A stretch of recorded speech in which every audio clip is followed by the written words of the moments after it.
package in the mail, MSX games from Japan. Collecting without fail those shoot 'em ups, and that's the plan. He doesn't just collect them, he also codes them too.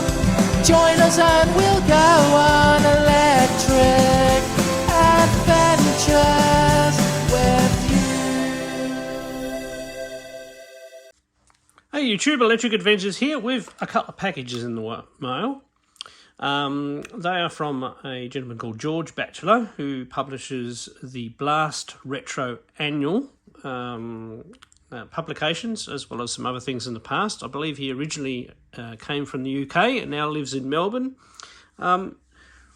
He doesn't have the space at the moment, apparently, so this is the remainder of his items that he had stored over in the UK. And he shipped them to me because he thought I might be interested in having a look at them, with the proviso that when he's in a better situation, I ship them back to them. But it's one very heavy box and another box that's not quite so heavy, but it had some things in it, lots of things in here, and they are mainly books, but there is actually a computer in here as well. So we'll zoom in and do each box one at a time. So let's do the big box first. Right, so here we go with the big box.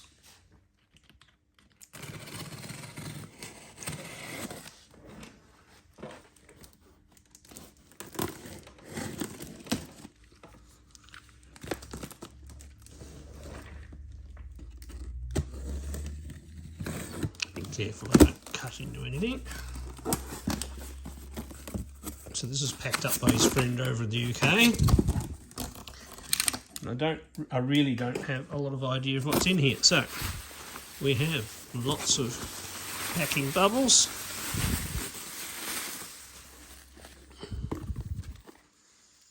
Open box.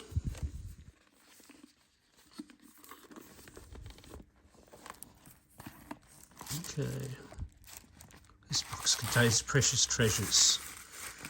50 Years of Tex Games, Ultimate Collector's Edition. And we also have creative computing software adventure in Thailand for the pet, nonetheless. My goodness, 50 Years of Tex Games. I take it that runs on a PC, and there's bits and pieces. Well, that's cool in itself. As I said, we'll work our way through.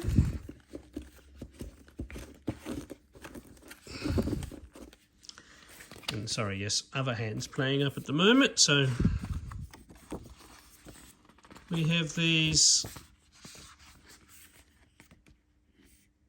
what's this, border browser for rims of 68,000. I'm not 100% sure what that one is. We'll put them on the side. There's more of these. Border browser number 1.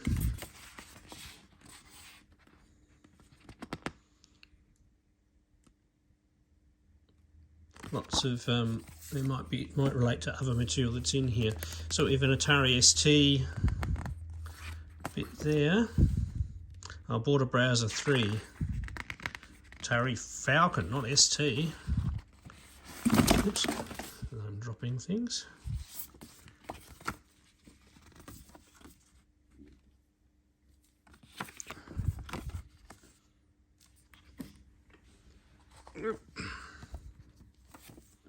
Well, this is a map, I think.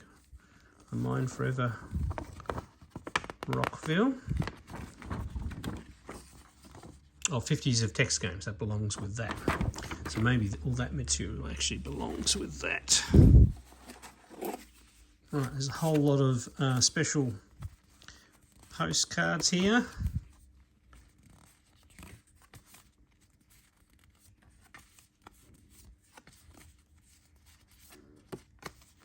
Blade Runners.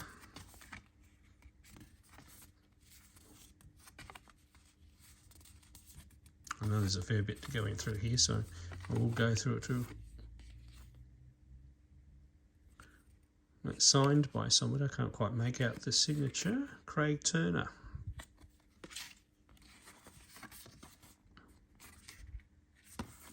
Very interesting.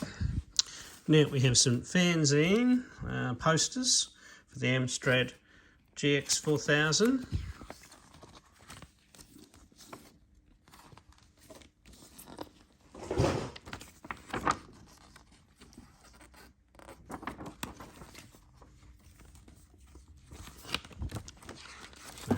As I said, this is probably going to be a pretty long video. GX4000 is quite an interesting machine. It just got too long, took too long to be actually released. Missed its main window. Oh, look at that.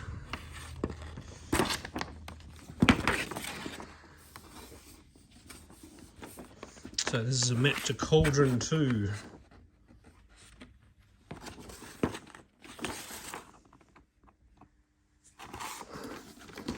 So you can see the whole map is so big.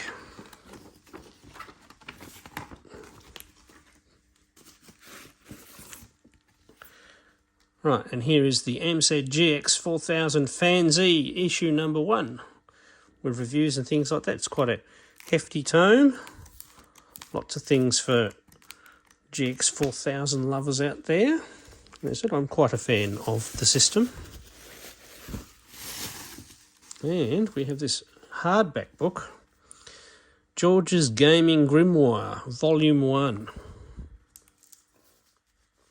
It has a poster in the front of it, Run Out.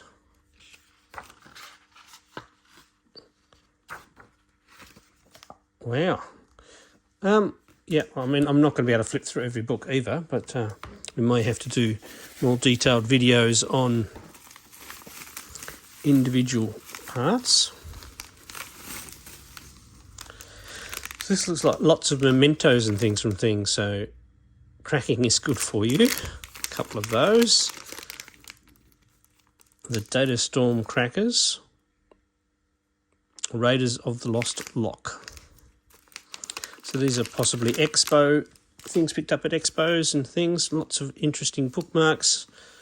Blade Runner's R-Type.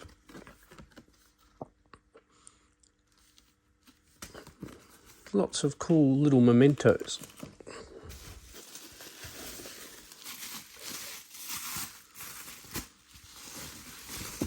Oop. So this one is Coin Up the Arcade Guide, the Shoot 'em Up Collection by Darren Doyle. Very cool. It's sealed. I won't open it.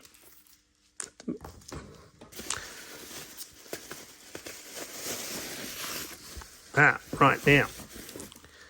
This is what George produces. Blast Annual 2020. These are obviously leftover copies from this run. So this is Blast Annual 2020, Volume 2. They're actually a really good lot of homebrew reviews of homebrew games and systems and things like that. It's actually a really good art publication.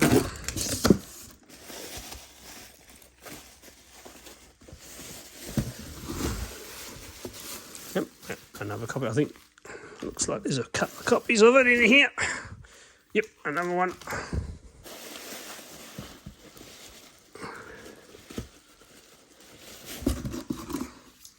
Another one. Oh, and another one. It looks like there's more. I'll skip to some other stuff. Right, now I can get out. Right, 50 years of text games. That obviously goes with that special box. That is very heavy, I take it. It's a 60-page book, further explanations with more history on genres like hacking, sims, and visual novels. Really cool.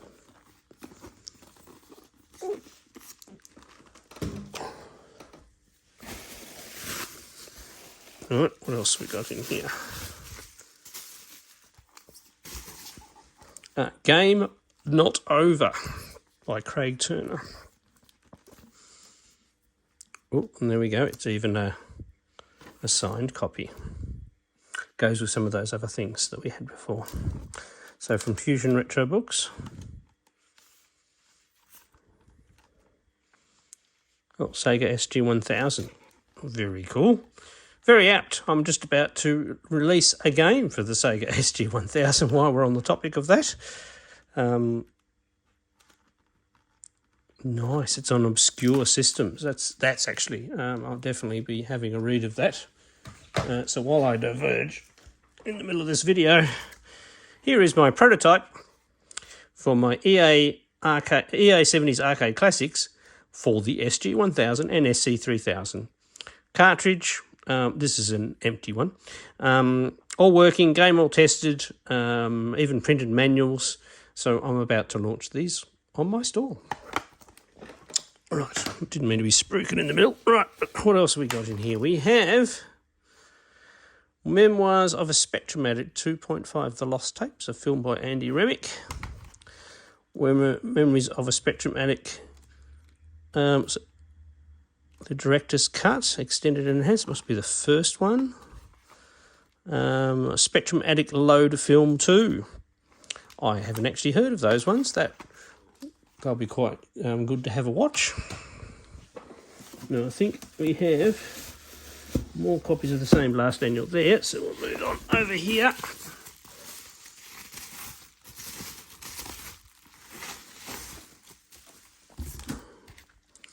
Right, Breaking the Borders, the Atari ST and their Creative People. I haven't actually heard of that one either. Once again, it is sealed. I will ask George before opening the seal on any of these things. And we have a different one, Beyond the Borders, A Fantastic Journey to the Outer Rims of 68,000. So a different volume.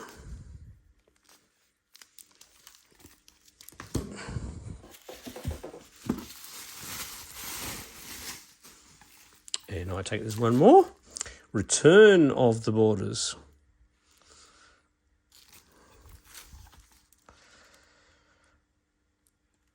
I'll be most interested to see what's in those ones. One more book over here, and then we can move on to box 2. So, celebrating the life and last days of Nintendo's legendary president.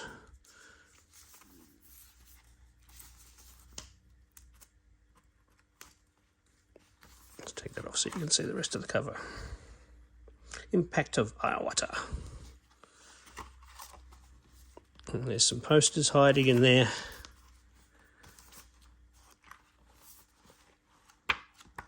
And lots of interesting stuff. Cool. Another one definitely be having a read of. All right, so we have some more last annuals in there. Right, so I'll be back in a sec. We'll get the other box into position. Right, back again. I think this is the top of the box, but we could be completely wrong and this is the bottom, so I'll be very careful.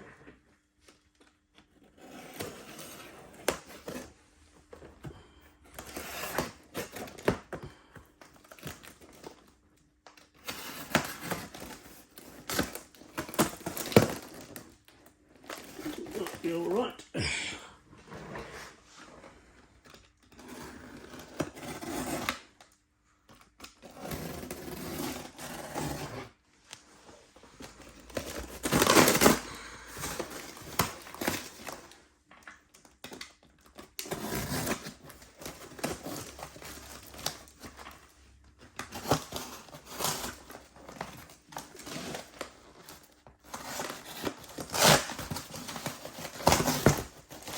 Right.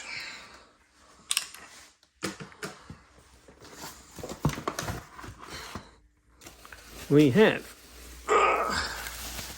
first out of the gate, the story of the Commodore Amiga in pixels. Very cool, by Fusion Retro Books. Ocean, the history.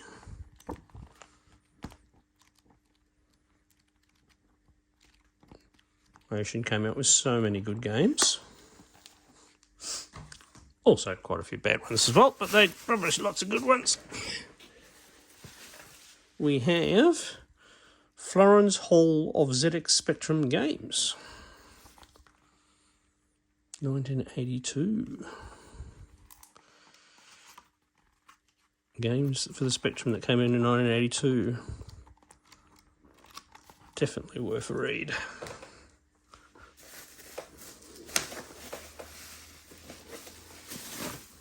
Oops. Alright, so this book came out of that. So it is Revolution, The Quest for Game Development Greatness by Tony Warner.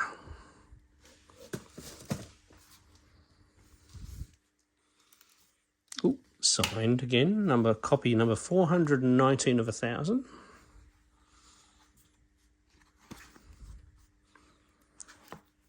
Ooh, definitely a bit thick tome. And Beneath a Still Sky. Really like that game. Put that back in there.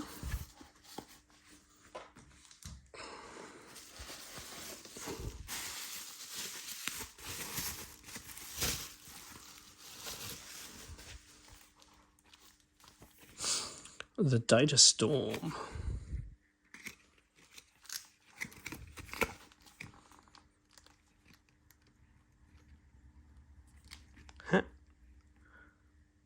It's all about the cracking scene and trainers, and probably to talk about how good some of those coders were and how the basic suggestion was they should, write games rather than crack them because they were so good. Package here. Oh, we have another one of these along with a set of cards.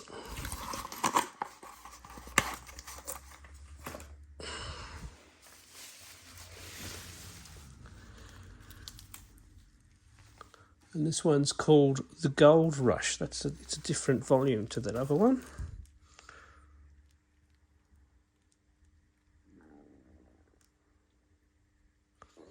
Actually, sound quite interesting. Oops, there's the bookmark that goes with that one.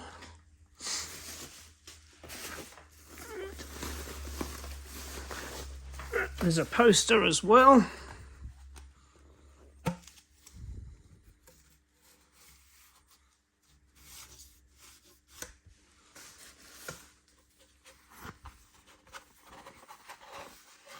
So, Memoirs of a Spectromatic. So it's for the films. Cool.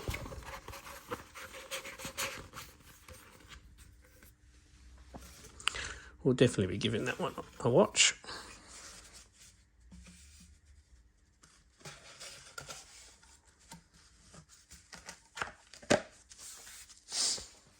Okay. So, last, but surely not least,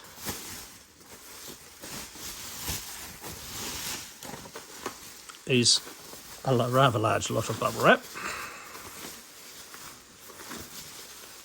Right, a really lot of bubble wrap. Keeping the suspense going. There's not many computers this long though, so those in the know should already know what it is.